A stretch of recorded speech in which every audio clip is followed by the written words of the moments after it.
एक लड़का जिसे स्कूल से निकाल दिया गया, जिसने कॉलेज ड्रॉप कर दिया, जिसे उसकी खुद की कंपनी से बाहर फेंक दिया गया और फिर उसी ने बना दिया एप्पल। यह है स्टीव जॉब्स की कहानी।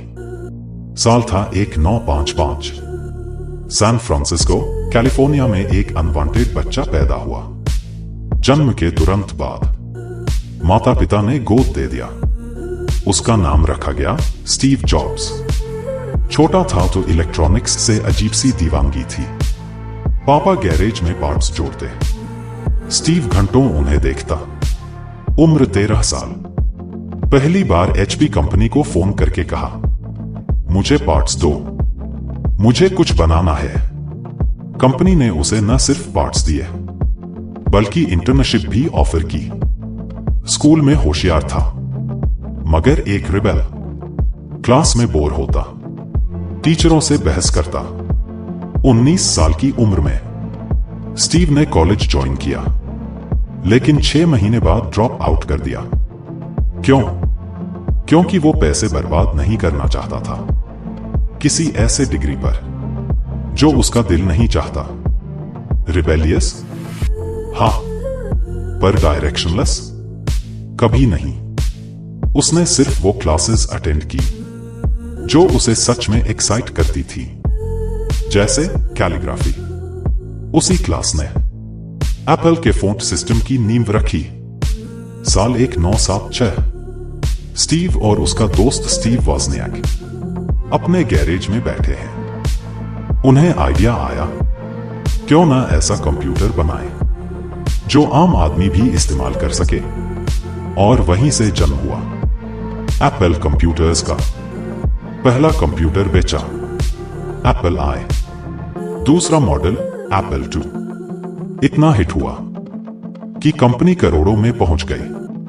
अब स्टीव 27 साल का हो चुका था और करोड़पति बन गया था। लेकिन कहानी यही नहीं रुकती। साल 1985 एप्पल की एक मीटिंग में बोर्ड ऑफ डायरेक्टर्स ने स्टीव जॉब्स को उसकी ही कंपनी से निकाल दिया। Yes, Steve jobs was fired from Apple.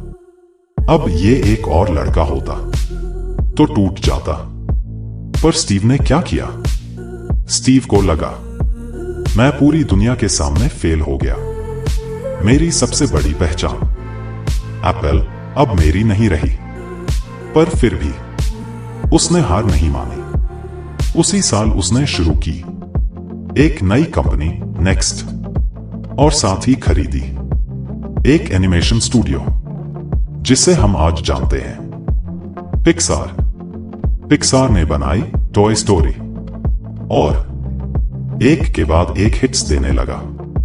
उधर एप्पल की हालत बिगड़ रही थी। 1997 में एप्पल ने स्टीव जॉब्स को वापस बुला लिया। स्टीव ने वापसी की, और सिर्फ वापसी नहीं की, दुनिया को टेक्नोलॉजी का मतलब ही बदल दिया। 2001 iPod, 2007 iPhone, 2010 iPad। Innovation distinguishes between a leader and a follower। यही था स्टीव का मंत्र। स्टीव जॉब्स ने कभी खुद को जीनियस नहीं कहा। वो खुद को कहता था a crazy one, a misfit, a rebel। और वही रिबेल पूरी दुनिया का चेहरा बदल गया। 2011 में 56 की उम्र में स्टीव जॉब्स ने दुनिया को अलविदा कह दिया। लेकिन उसने एक बात छोड़ दी, विजन, सिंप्लिसिटी, डिजाइन और सबसे जरूरी purpose. Stay hungry, stay foolish. यही उसकी आखिरी सीख थी। अब सवाल आपसे है, क्या आप भी अपने अंदर के रिबेल को बाहर लाने को तैयार हैं? कमेंट में बताइए आपकी जिंदगी का अगला कदम क्या होगा। और अगर इस वीडियो ने आपको प्रेरित किया तो चैनल को सब्सक्राइब करें, क्योंकि अगली वीडियो में हम लाएंगे एक और ऐसी कहानी जो आपके अंदर की आग को फिर से जगा देगी।